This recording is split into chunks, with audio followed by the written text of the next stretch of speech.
water and... So hello everyone. Nice for all of us to get together on a Friday afternoon. We'll try to be brief because I'm sure we all have more exciting things to be doing. But for those of you who don't know me, I'm Clyde Wood with CIM, and at the other end of the table is Lena Lee. We're part of the project team for this project across the street. By a show of hands, who has participated in one of our previous outreach events? Great, okay. Anyone seeing this project for the very first time? Okay. That's great. Actually, that's better than I thought it was going to be.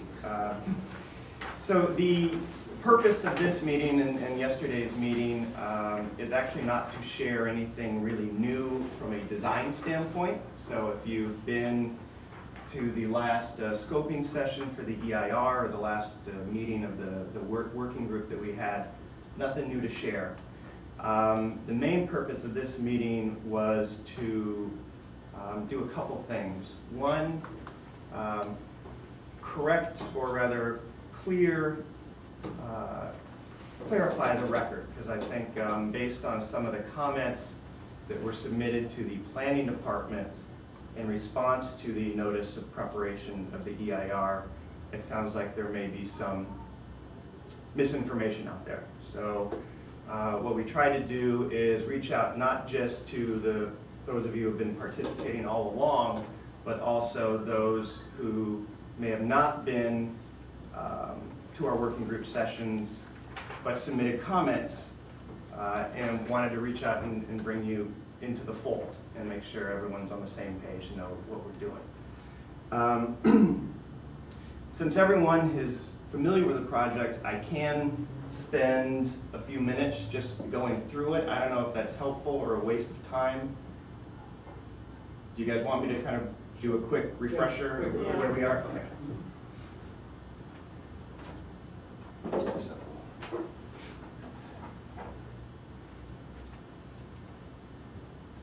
So I think everyone knows the two blocks we're talking about across the street. This is, again, these are all the same boards that were at the scoping meeting at the Lebanese Center down the street back in December. So this is the primary site plan. This here is the existing tower across the street.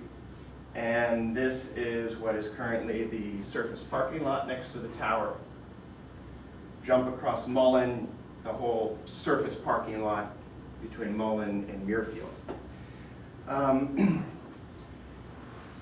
Let's start with the tower.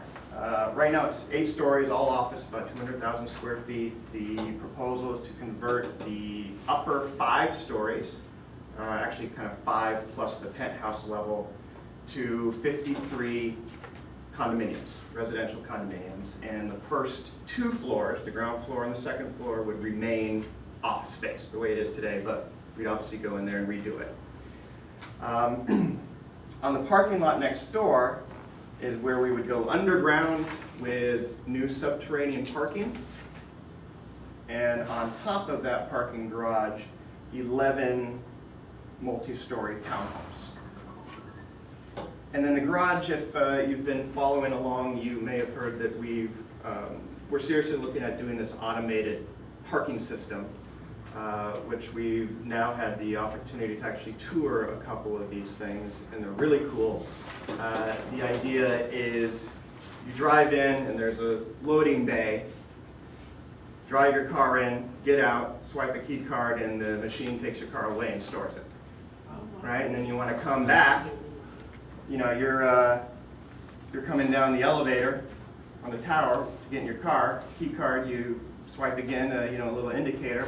By the time you get down there, your car is waiting for you, turned around, headed front out, right where you left it. Very cool system. It's nothing novel. It's actually something that you'll see a lot in other big cities, New York and San Francisco, but it's something that's new to LA. And the firm that we are working with called AutoPark is actually about complete with a 200-car garage next to the Helms Bakery in Culver City, if you guys are familiar with that. And so we're kind of anxious to see how that all works out. But, you know, a lot of benefits to something like this. One is you can fit basically twice as many cars within the same amount of space as you could of a conventional garage.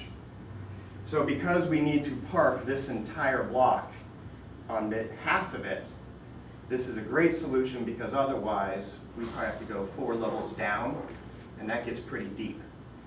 With the automated parking system, we only have to go effectively 2 levels down because we can, again, fit twice as many cars. So from an environmental point of view, very beneficial. Instead of driving down 4 levels with your car, you just pull right at the point of entry, and that's it. And your car is turned off and goes away. From a safety standpoint, especially women, parking garages can be potentially dangerous. And if you have to go down to the bowels of a parking garage to your car, here, that risk is eliminated because all the activity happens right at the entry point, and no one actually goes into where the cars are stored. Will there be any staff around in case of an emergency, like the best way Great question. plans? Yeah, the first question that we ask the operator is, what happens if the machine fails, you can't get your car out, right? Or there's a power outage, what happens? It's monitored 24 hours a day, remotely. So if there's something goes wrong, you can call and they can control it remotely and figure out what's wrong. And the technology is actually nothing new, it's just mechanical, those are some of the questions that we as a developer will still need to get comfortable with. And we have a lot of time to do that, but we're going down this path. So we feel good about it, but there are operational questions that we also need to get comfortable with. Yes? I don't want to jump in with questions if you want to take those later, but It's informal, we can. with regard to this kind of parking structure, it seems that you basically turn your car off and then it is delivered to its spot and it's delivered back to you, presumably with the car off. What does that do in terms of, exhaust, basically, underground exhaust, the need to have exhaust pipes that come out to street level? Does that eliminate that? Does that change it? Yeah, that's another great thing, is now this garage that would normally have to be exhausted doesn't need to be mechanically ventilated. Because first of all, there's no humans down there, unless it's a maintenance worker. And the car is totally turned off, you take your keys with you, and so when the cars are being parked on a pallet, they are totally off. Yes? How would you accommodate the guest parking? So guests would have a pass through, or how does that work? Yeah, so the first level that you drive in has the bays for the automated system, but then also has, I think right now, 22 conventional spaces for visitors to the office, visitors to the townhomes. And then also the tower, the basement of the tower will be 30 valet spaces. So if you're a resident and you don't want to use the automated space for that particular moment, you can go valet. If you're a visitor to someone in the tower, you can go in valet. So there are going to be a number of spaces that are conventional. Really, the automated parking is going to be meant for employees of the office space who are going there on a daily basis. And every resident, as part of their unit, would get 2 spaces in the automated facility. And then Park Mile specific plan, if you're familiar with that, requires 2.5 spaces for every unit. So the half space, that half guest space, would be part of the 22 conventional spaces here and 30 valet. And then we actually still have some street parking here on Mullen. So one of the cool features of the project. Let me quickly go through, and then I can still happy to answer questions. Let's jump over to Mullen. For those of you who have been following from the very beginning, you may remember an initial scheme that contemplated treating this block very separately from over here, and there were 40 units proposed on this block, which would be allowed under the Park Mile specific plan. Even though that is what would be allowed, some of the early feedback we got was, gosh, 40 units kind of crammed on here feels really dense. And so we kind of took a holistic approach, kind of reimagining of the project. And instead of the largest units being here and smaller units being here, we came up with a concept of vacating Mullen, and I'll talk about that in a minute, transferring this density over here, and we now have 23 units only over here. And so you have basically 3 levels. Fronting Wilshire are 3 triplex buildings, so 3 separate buildings with 3 units each. This middle tier are freestanding homes that are about 2.5 stories tall, all with their own private yards. By the way, all these have their own private 2-car attached garages. So this block functions independently of this block. Then along 8th Street, and this has been one of the kind of most dynamic parts of the project in our conversations with the community, today are 6 single-family homes. The Park Mile Specific Plan actually designates this area as RD3 for multifamily. You could do 10 units here. But again, given the evolution of the project and these meetings we've been having, these are now true single-family homes, each on their individual own legal lots, and they're only 2 stories. We are requesting 2 track maps, so let me talk about that for a second. One of the things that we had to do to effectuate the density transfer from here over to here was to vacate Mullen, because we had to create one single legal lot. And that single legal lot includes Mullen and these 2 rows of homes. So all of Block A, the triplexes, and these Paseo homes, we're calling them Paseo homes because they're loaded from this Paseo, are part of a homeowner association. So all those units, 81 units, are on one legal dirt lot. And we had to do that in order to move the density up into the tower. These 6 homes are carved out of the homeowner association. And this was an idea that actually some folks in the community came up with. The theory being a single-family home on dirt that you own is more valuable than a condominium interest. And we agreed. So we created a second tract map with 6 new legal lots. So these function as true single-family. You own the fee, you own the dirt, private backyards, totally like everything else in Brookside right now. And these are not associated with a homeowner association. Now, we may work out some arrangement where we can give these homeowners, some kind of membership to the pool or something like that. But for all intents and purposes, they are now freestanding 6 single-family homes. Mullen is another topic that's been somewhat divisive in the community. And we all agree that we had to legally vacate it in order to effectuate the density transfer. The question became, what do we do with it once it's been legally vacated? We had originally proposed closing it off right here. And we had this concept of doing a little pocket park. And for some folks on Mullen, they like that idea, right? Because from a traffic standpoint, it would reduce traffic on Mullen. It also kind of created this single point of ingress and egress for the whole project. But then some folks who live on Rimpau and Muirfield, for example, said, well, if you close off Mullen, now those cars are going to go on my street. I don't like it. So the last working group meeting that we had, for those of you who are here, we basically came up with a compromise to legally vacate it so we could do the density transfer, but keep it physically open for pass-through traffic. So that's kind of the 5-minute summary. I'm happy to take questions on this right now. If not, the next thing I wanted to do on the agenda is kind of run through some things that were brought up in comments to planning to try to clarify the record. But if you want to ask questions about this, we can do that now. Sure. Is Mullen proposed to be one way? That's one of the things I'm going to talk about. Okay, so why don't I get into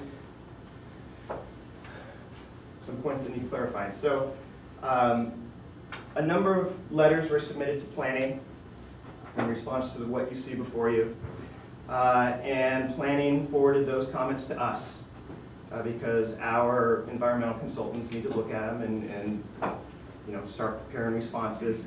And by far the majority were the letter prepared by Jan that I think a number of folks sent in. And I wanted to go through some of the points in that letter and clarify a few issues that I think are being misrepresented. The first thing is it talks about a restaurant. Way back when, probably over a year ago, there was an idea to actually maintain the existing restaurant that's up on the top floor of the building right now. It's a cafeteria that Farmers has been using for their employees since the beginning of time. We had originally thought about maintaining that use, and in fact, at one point, applied for a conditional use permit to serve alcohol. That was not well received, and so we immediately pulled that application. It wasn't something that we felt so strongly about that we needed to fight for. So since then, and that was probably over a year ago, no restaurant of any kind is proposed for the 2 blocks. So I just wanted to be clear, no restaurants. Clyde, just Yes. as a question, in the initial study, why does it mention a restaurant? I believe that's where that point came from. I would have to, I don't know where that is in the initial study.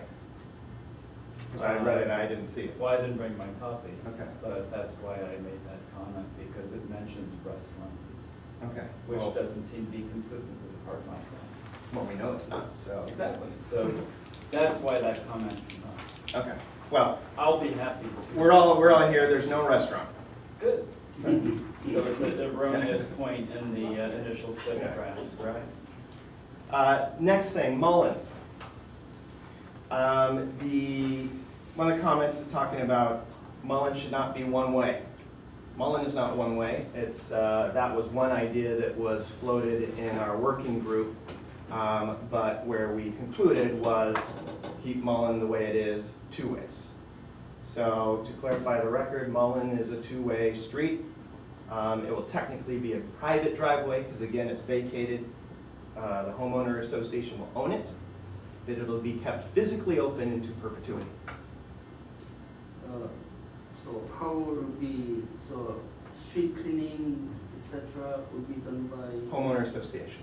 Yeah, so you say it will be open in perpetuity, but let's say as a owner, you close it down at various times. How does that gonna work? It will Who be, enforces that? it will be in the conditions of approval from planning department, which are recorded against title. If it's a public street, you have to get a city permit to close it for whatever it is. But if it's a private street, you could say, I'm gonna close it for a week. But they said they're not closing. That's what he just said.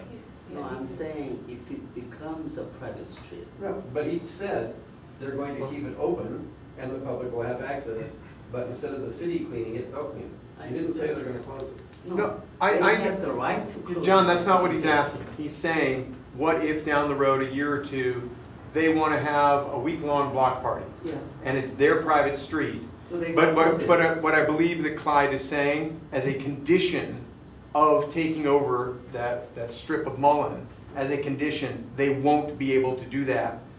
Is that I what heard you were too. saying? That's correct. And there are a number of enforcement mechanisms. So the conditions of approval that will come along with the ultimate entitlement decision says what you can and can't do. And those conditions are recorded against title. So they run with the land into perpetuity. So if those conditions say, the former Mullen must remain open and cannot be closed for, any period longer than 24 hours for repairs or something like that, it would be recorded against title and be a violation. And another thing we have with the homeowner association is CC&Rs, which we draft. And the CC&Rs, so every homeowner that enters has to agree to those CC&Rs, and those CC&Rs can describe what can and can't be done with the former Mullen. So there's a number of enforcement mechanisms to make sure that the homeowners can't get together and say, forget what the developer wanted. We want to close it. It would prohibit them from doing that. Yes, Speaking of which, what if it needs to be repaved? that would be homeowner. And association. then what's to stop them from, is there anything in place to make sure that they do pave it when it becomes an issue like our other streets are? Or can they just decide, oh, we don't want to pay for this right now, and so it kind of can fall into a row? Well, I would suggest that private people do Yeah. a 10 times better job than the city. Well, honestly, I mean, to that point, I mean, not to be facetious, but people are gonna be paying millions of dollars for these, and they're not going to want anything that reflects badly on them, and homeowner associations and upscale properties, in associations from my experience, and actually that's sort of a field that I've talked with Clyde, I'm getting into more of that, they will fix it, they want it But fixed. it's also just, you know, a hassle and it's No, tricky. look- But that's what not the- true. Look at Fremont Place. You're all familiar with Fremont Place. You may or may not have been in there. Their streets are better maintained by the private association than any pothole Right, filled there you go. cratered streets in Los Angeles by that idiot city council, in my opinion. I think maybe the question is, suppose the homeowners decided they really didn't want to have a two-way, they didn't want to have Mullen as a street open to the public, and they decided to let it go into disuse so that it wouldn't be, easily accessible that way. Is there anything? Forever. Plus it's their driveway. Yeah, I mean, why Is would it they their- travel? Michael, that's Yeah, it's totally their unrealistic. only, That it's is their like- only route. I'm not, honestly. It is, it just isn't. I appreciate being. He already answered it. I appreciate being called stupid. Right. No, I didn't call you that question, is stupid. You're a and- smart guy. And I I didn't consider quite, you a friend. I didn't quite, you seem to be excited today, so I mean. I'm always excited, I have a lot of coffee. No, but I mean- he answered that question earlier. All right, but John, let him, please, this is, I thought maybe that was a point that wasn't clear, and I thought he could clear it up, but maybe I That's could a have good asked idea. it, I could have asked the question better, but I just. I think she was first, but I have a second question. Go ahead. Well, let me respond to your question first, Michael. So, Mullen, formerly Mullen, or what would be formerly Mullen, is the only way in to the parking structure. Okay, I hadn't focused on that, thank you. And another thing that we actually had to get comfortable with is, and this is something we had to meet with Bureau of Engineering about, before we could propose this vacation density transfer concept, is we don't want to own Mullen. Because now, all the liability is on us. You're driving down Mullen, if it's owned by the city, and you knock out a street light, that's on you. But homeowner associations get to own that now. So you hit that street light, guess who's liable? So this homeowner association is gonna have every incentive to make sure this private driveway is in pristine condition. If you walk down the sidewalk, trip and fall, no longer the city, who's good luck trying to sue the city for a crack in the sidewalk, you have a homeowner association.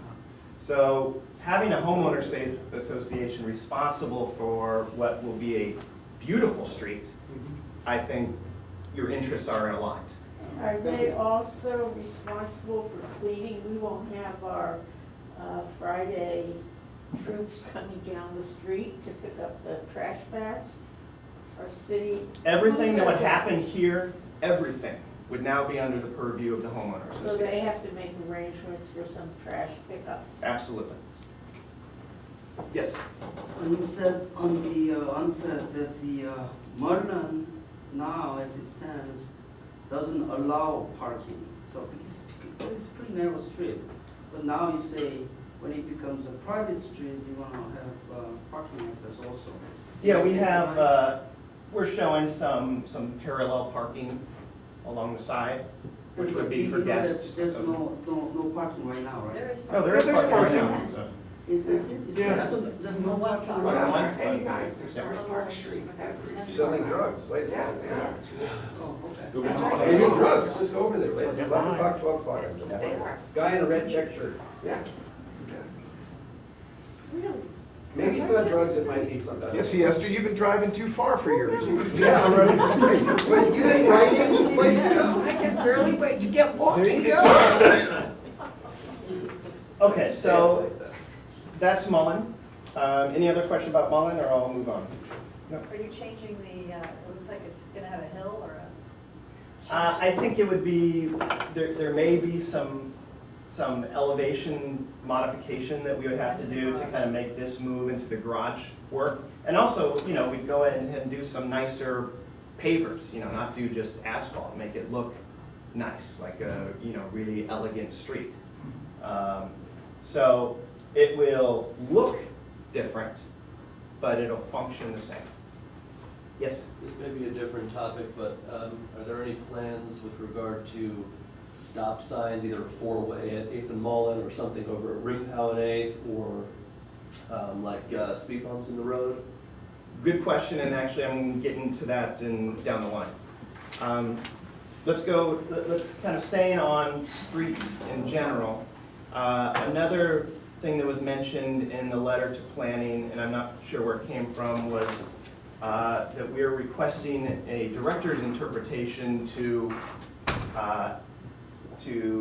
maintain 8th Street as a substandard street. This is not true.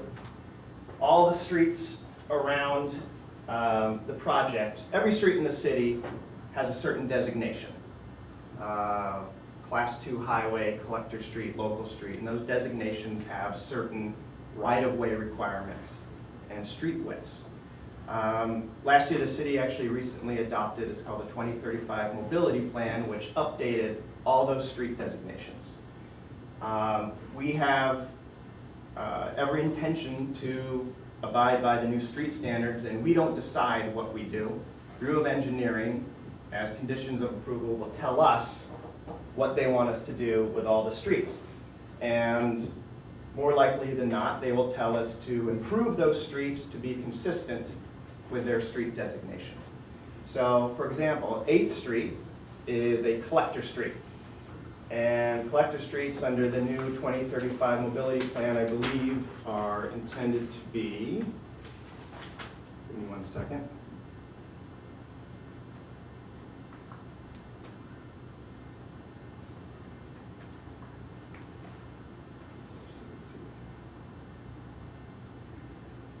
I believe it's 62 feet wide. I could be wrong, but for example, if a collector street is supposed to be 62 feet wide, right now, 8th Street is only 60 feet wide, the public right-of-way. I believe it's 65. What, When I checked Collector with Street? Bureau of Engineering, it's 65, and it's a 5-foot narrower street than is required. for Okay. collector. So whatever it is, we will be most likely required to improve our half of the street, because that's the only part we can control, to be consistent with the new street standard.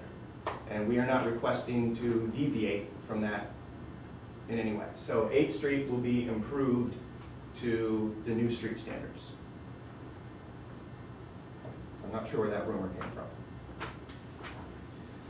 I think that was in the director's determination request, was that, I think they talked about Mullen, I think they talked about Rimbaugh as one of the 3 directors' determinations that's being requested. I don't have a list of the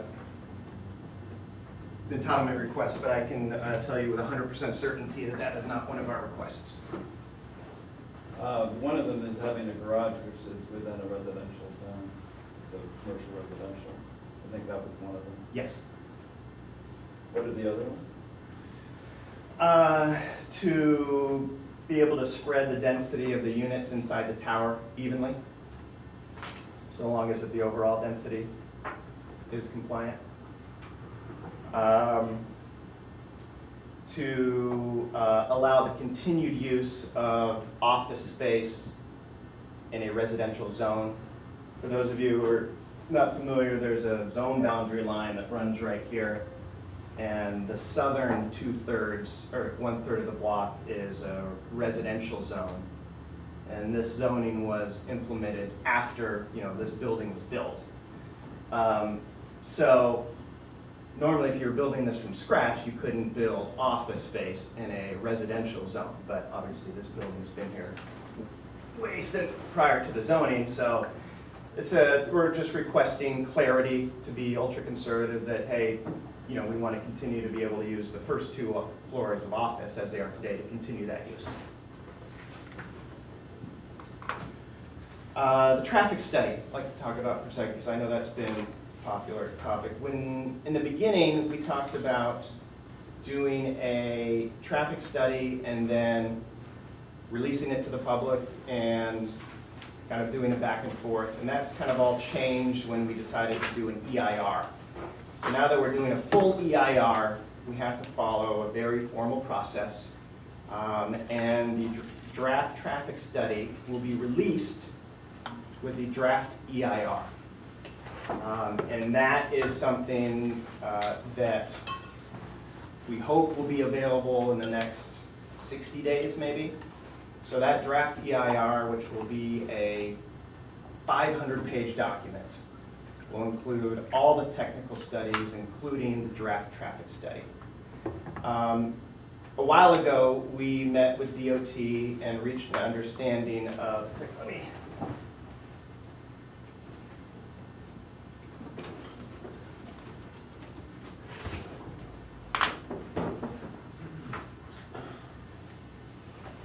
so typically the way traffic studies work is you reach a memorandum of understanding with DOT, which basically says, here's what we propose to study, do you agree? And DOT says, why don't you study this and that? And you kind of come to an agreement on the scope of the traffic study. We reached that agreement, and it included, I think, 5 intersections, maybe 6. Can you identify where the project is in terms of that? Well, here it's a little tough to see, Esther, but it's right here. That's these where 2 the blocks. project is? Yeah. Okay. And Esther, you probably, everyone would know that, we started talking about the scope of the traffic study, and you brought up concerns about down on Olympic.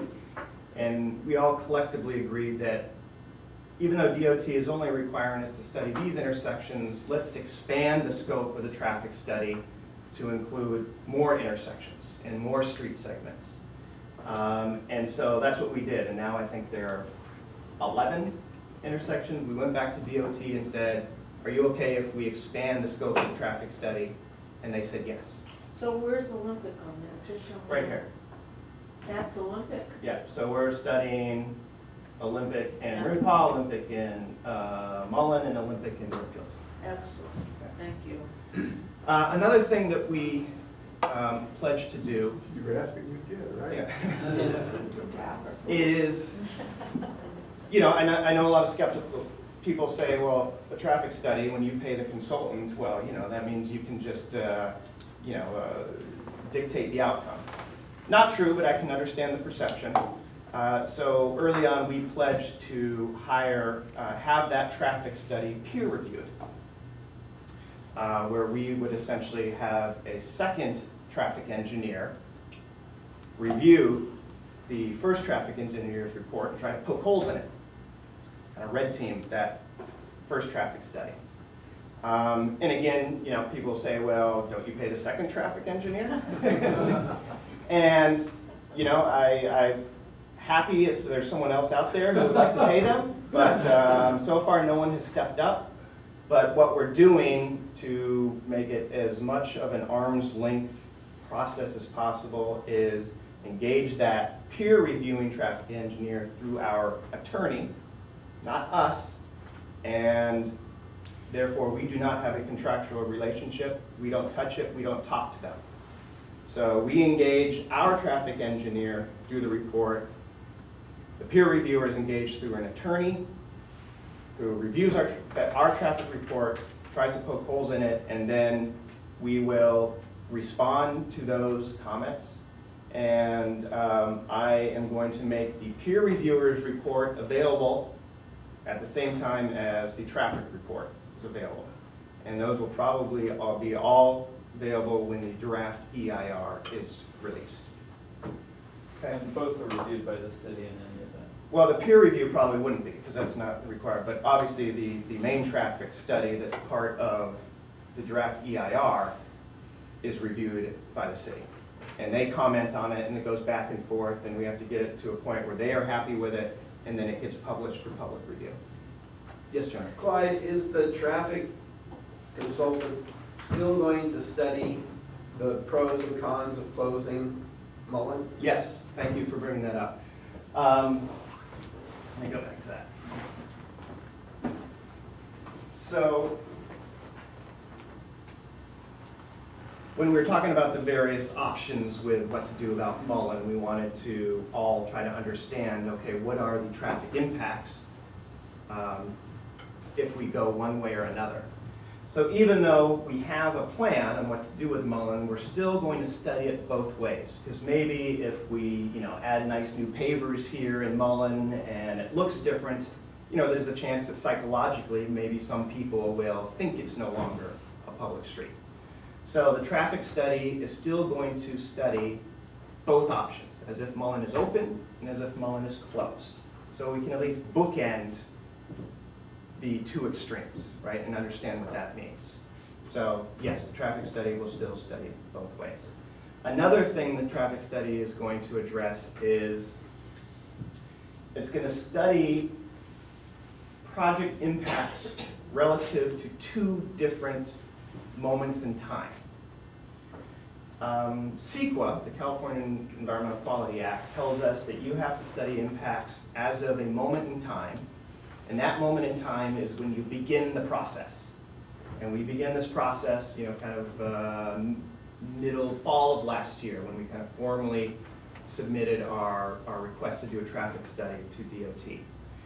And so that kind of crystallized that moment in time, and we had to see what was happening on this site at that moment. And at that moment, a lot of you guys are aware, Farmers has been kind of relocating since September of 2014.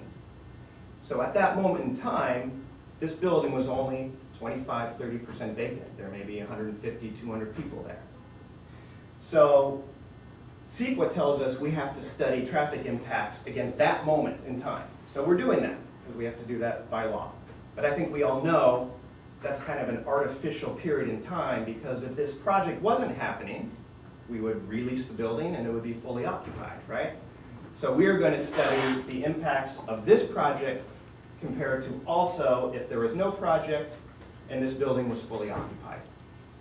And the reason why I'm taking the most conservative approach on traffic is because I know that unlike pretty much any other development project, we will actually have improved traffic, because compared to this building fully occupied, which is about 700 employees when Farmers was at its peak, the project with 87 units and only 55,000 square feet of office generates almost close to half that amount of parking.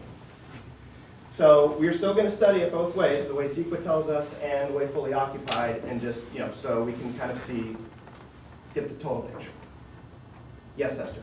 I think it was this gentleman who raised, and I don't know your name, about are there going to be stop signs, lights, etc. Does that come out of this traffic study? Do they Yes. make recommendations? Yes. For stop signs and all that kind of thing? Yes, so the traffic study will look at the project, look at impacts, and determine if there are traffic impacts.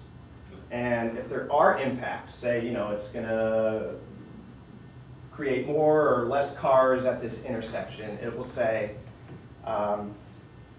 so here's the impacts that are creating, here's some potential mitigation measures to address those impacts. And those mitigation measures can be add a stop sign, add a traffic signal, widen the street, put in a right-hand turn lane.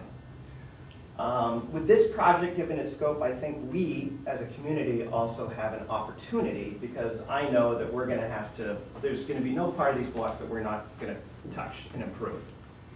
Even if there aren't identified impacts, but the community has identified a need for something. I think we can all kind of come together and say, okay, this may not be required because it doesn't technically have an impact, but we think it would be great if we can do X, Y, and Z, and we make those voluntary conditions of approval. And I'm happy to do that. So I know this has been a dangerous intersection, right? And I know there's been some ideas, can we do something with a crosswalk, or can we add a light, or do something here to make this intersection safer? I say absolutely, let's do it. That might not technically be in response to an impact we're creating, but we have an opportunity here. So I think kind of as a community, if we can come and build a consensus behind some ideas, we don't want to try to come up with something like keeping Mullen open or closed and create a controversy, but if there's a consensus behind an idea, then I say let's do it. So. Anything more about traffic? Yes? I have a question. I'm wondering about how is Rimbaud designated? Isn't that a secondary highway? And if so, wouldn't a signal there, which I think a lot of people would approve of, because it is a dangerous intersection, wouldn't be allowed if it's a secondary highway? There's a traffic light at Wilshire, there's a traffic light at 6, so I think we have a bit of precedent about So having that would traffic be lights okay. on Mullen, Do you think, it's just a question? on Rimbaud. You know, Sandy, you know, I'm not a traffic engineer. I'm sure DOT will have a strong opinion on that, and I don't know what they would say. But if that's one of those things where the community kind of coalesces behind the idea, and if there's reluctance on DOT's part, planning kind of trumps everybody, right? So Bureau of Engineering and DOT and all the other city departments will kind of throw all their standard conditions of approval, right? They kind of open their book and say, oh, X, Y, and Z, here you go. Do this. Planning is the one that has discretion to agree with those conditions, disagree with them, come up with something totally different. So if we collectively have an idea of something we want to do and that differs from a standard condition that DOT comes up, then we get together and get with planning and the council office and say, we'd like to see this. Can we do this? Can you, planning, say to DOT, sorry, we're going to do something different. So I think, you know, that's definitely part of the conversation that we should have as a group. Okay, sure. Any other traffic questions? Okay, so next thing I was going to just touch on is the nomination of the Farmers Tower for to be a historic cultural historic landmark. Before you get into that, Yeah. I don't know where it fits, so I'm just gonna say it. Something I read or heard at a meeting a while ago was that on the Rimbaud side of the farmers building, that they're gonna be balconies or terraces or something. And certainly in the upper levels to give it a more, I don't know, high-end look or feel or something.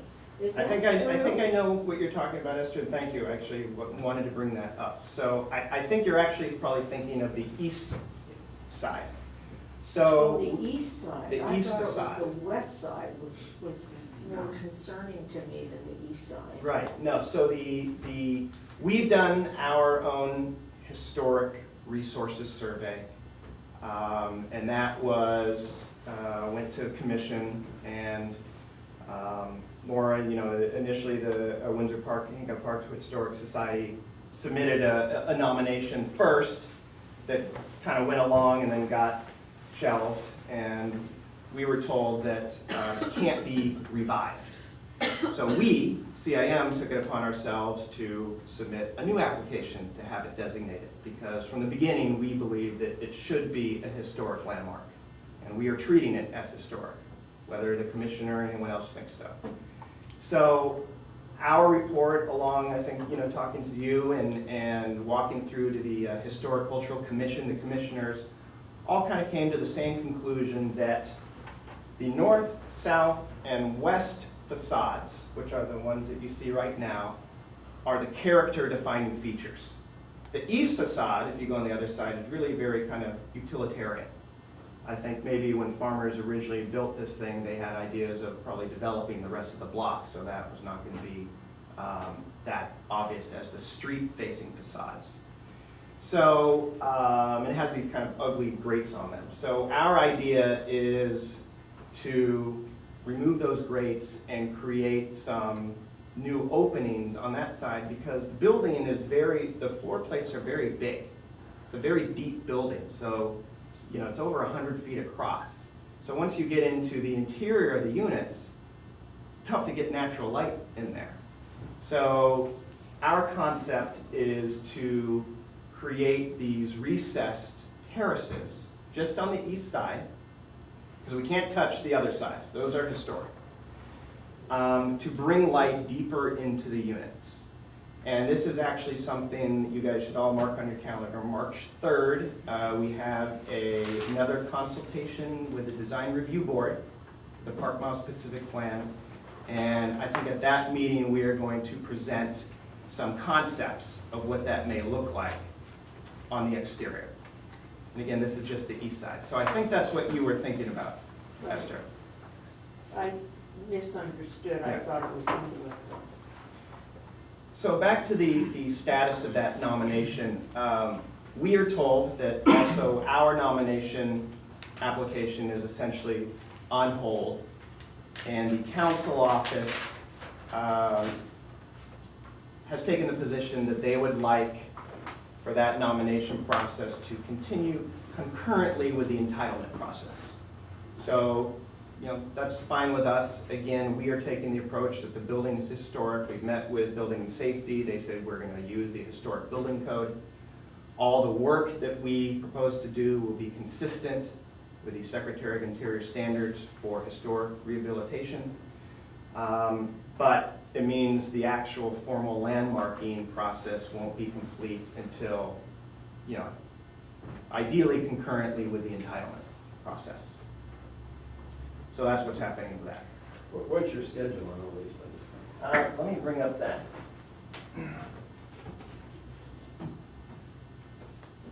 That designer review board on March 3rd, does that meet downtown or I here? think they meet at the library. Oh, Here. perfect. 4 o'clock, right down the street. Yeah. Mullen and Murphy. So this was one of the boards that was at the EI scoping meeting. This kind of walks through, sorry, the folks in the back probably can't see it, but I'll run through it quickly, that maps out this long EIR process. The beginning was prepare and distribute this notice of preparation, which is what went out a few months ago, that basically notifies the world we're preparing this EIR. And tell us what you think should be studied as part of this EIR. Then you have this public scoping meeting, which is the one that happened back in December at the Lebanese Center, where the public is invited to come and look at all the boards and again fill out comment cards. And that is what generated a lot of the responses, written responses to the planning department. So all those comments are gathered by the planning department, and that dictates the scope of the EIR. And so now we are basically here where we are in the process of finalizing all those technical studies, traffic study, historic resources study, geotechnical study, noise study, basically everything that you can possibly study as part of a project's potential impacts on the environment. All that gets assembled together, planning reviews it, gives us comments, say you need to do more here, this isn't right, study this more. We respond to them, and then once planning and we're comfortable with that document, it gets published for public review. And that's right here. And that, again, I think, I'd like to say that will happen in the next 60 days. The draft EIR will be published for public review. Public has a certain amount of time to review it, again, submit comments. You know, probably, I'm not exactly sure what the statutory time is, maybe 30 days, something like that. Is this a 500-page document? Yeah, this is the 500-page Not giving us document. so much time to write it. Yeah. You know, Quicker job. yeah, Yeah, 20 pages a night. sure. Be a real page turner, I'm sure. So then the planning department collects all the comments to that, again, analyzes it, tells us, you know, these comments came up and you need to address this, and this comment came up, address that. We go back, address all those comments, put together a final EIR, and then that gets published for public review. And so that's probably another 4 or 5 months after the draft EIR. And then that final EIR document gets certified or adopted at the same time as the entitlement requests that we were asking for get adopted. And that all happens at one public hearing. You know, we expect, we hope by end of the year, but that's unlikely. You know, these EIR processes can take from 12 to 18 months. So we've got a lot of time. Yes, John? Clyde, though, aren't there also likely to be more design review board meetings that the neighbors and people can participate in? Because historically, the design review board has opinions and feedback, and that presumably will be going concurrently. Yes. So in the meantime, while this EIR process is clicking along, we are going to take advantage of the design review board, which is, they have purview over the park mile specific plan. We've already been to one consultation with them. This March 3rd will be the next one, and our desire, and it looks like so far planning and the DRB is on board with this concept, is kind of every 2 months go in front of them, because if you've ever been to one of these meetings, they get into minutia, paint color, light fixtures. Because this is such a big project with so many different components, you know, we expect to go back in front of them multiple times. So the idea is to kind of every 2 months go in and maybe focus on one part of the project. And it's their job to review for conformance with the park mile specific plan. Technically, they are advisory only. They don't actually make a decision. They ultimately vote to recommend approval or disapproval. And then the decision-making agency, which is called the advisory agency of the city, this is the kind of last public hearing, they take the design review board's recommendation into account. Now this DRB, probably more than any others in the city, is one of the most influential. So, you know, although they may be advisory only, their opinion is very well respected. So we want to take advantage of this time that we're doing this EIR to get in front of them as much as possible. And those are all publicly noticed meetings. You guys should come to every single one of them. And that's where we will be getting into details of the architecture and, you know, technical conformance with the park mile specific plan. And again, you probably heard me say this many times. Our intent is to be completely compliant with the plan. We're not asking for any exceptions, variances, zone changes, anything. So that's kind of a rough timeline. That brings me to one of the last things I wanted to talk about in terms of time is it was our intention to, again, take advantage of this 12 months that we're going to be around studying things and doing EIRs to. The concern is this building is in really bad shape from a structural standpoint. Farmers Insurance, before we bought it, did a number of seismic evaluations that came back and basically said, this building's not safe. So much so that Farmers vacated the back half, the southern half, which was built at a different time, pulled all their employees out of it, and they issued a notice that anyone who's going to go into the south half must be escorted.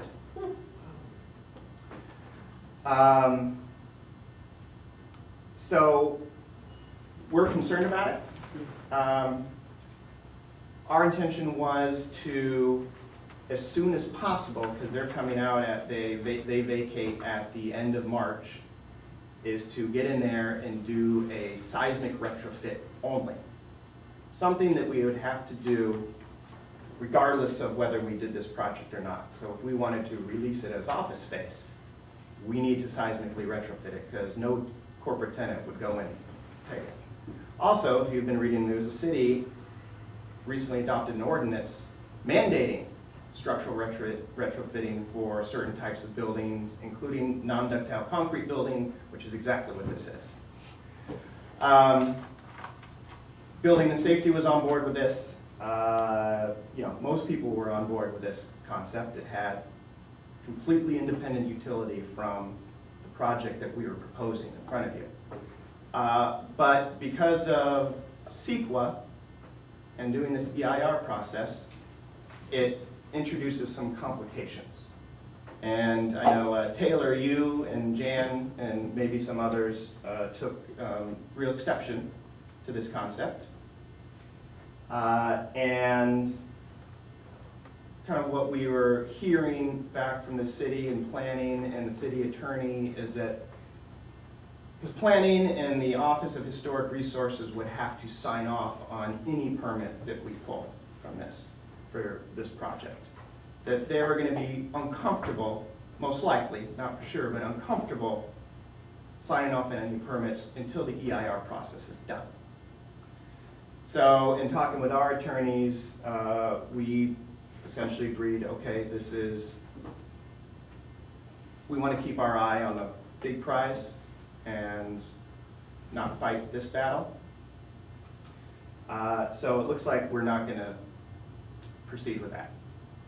I think it's unfortunate because, on one hand, we have a building that most people are trying desperately to get landmarked to protect it. And the other hand, saying, no, let's leave it the way it is for a year. And unfortunately, that means, it's going to be at risk of major damage if we have a seismic event in the next year. So why can't you do that? I mean, that's just a minority of people. It's not even like the neighborhood. So I'll let Taylor respond to that one. It would have to do with actually how planning reviews projects. Like when you add it onto your house and before you put it in the back, you have a permit for that. Yeah.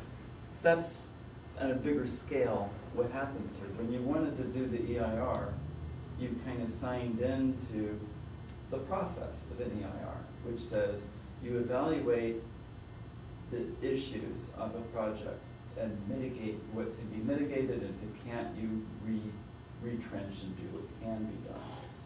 The point of an EIR is to identify and mitigate risks and problems. And they're not just environmental, and it's not just about groundwater and about traffic and about historical cultural monuments. It's about, we have this building and we want to just get an early start, and it was actually your email that copied some working group and also copied Aaron Strelick, who was the planner working on large projects in the EIR unit. I saw that email and I met her at the scoping meeting and we talked about the project at length. And the email said, your email was, well, we'd like to get an early start, get going. April 1st, they're gonna be out, let's start going. Yeah, but you need a permit to do that. And you can't get a permit if you're evaluating a project in an EIR, because what the EIR analyzes is construction and haul routes and environmental assessments. Where's that lead-based paint? Where's the asbestos-containing material? Where's PCBs? We don't know. I mean, we've had all these meetings, and it's been mostly, in some cases, almost the same boards, and the design has been sort of in a stasis for months. So we don't necessarily know what the conditions are in the building, and yet an EIR process, which is a year or more, is happening, and then a couple of months after that gets started, well, let's start doing selective things, but the EIR analyzes a lot of what you're doing. You need to know what are the haul routes. You need to know what are the environmental assessments in the building. Yeah, but Taylor, I mean. Wouldn't there, go ahead. I've been involved in EIRs Taylor, can I before, speak? Roy, I know, thank you. appreciate May I that you speak? have an opinion. Fine, I have an but opinion, please- you've had your please say, and express. you started repeating yourself, so I'm gonna cut you off and Oh, state my please. opinion. Go right ahead. In order for CIM to do that, yes, they have to pull a permit, obviously. Yeah. They have to get insurance. The insurance company is going, yes, they have to get insurance for the very reasons you said. They're not going to allow, Taylor, may I speak before you interrupt? You're starting to interrupt. In order to do anything on the inside, it does not affect the outside in terms of historical preservation or anything. So I'm going to support Clyde on this one, CIM. In order to start a project, yeah, you gotta clear out the inside and shore it up to make sure that it's structurally sound. To do that, they've gotta get insurance. Their insurance company is going to demand that if they're doing any kind of construction work, in order to bond them, they are going to want to have, what is your plan for the very things you said? What materials are you going to find? How are you going to mitigate it? What are transit routes? Or what is the contingency for off-gassing? Whatever potentially could be there. They're going to have a contractor that specializes in this. The contractor's insurance company is going to demand all that. Then you've got planning, you've got building and safety, and they have their rules for doing this very same mitigation.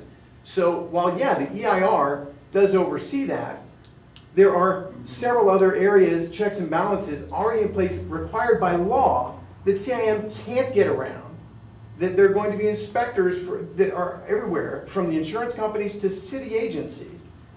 And if it has to be done anyway, and it's the mitigations, because yeah, undoubtedly there's asbestos and everything else in that building.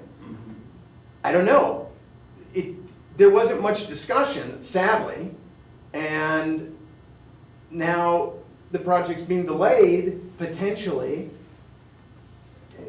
I don't know, it's just... Let me give you another issue. They're using pension money, and he has a fiduciary responsibility to protect the building. And that sucker sits there all this time, and if anything at all happens to it, somebody's gonna get sued.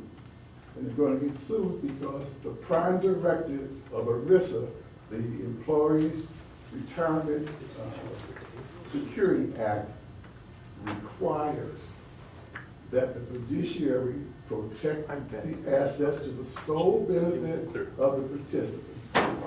There's a guy over on Colorado Boulevard in the Department of Labor that checks these kinds of things.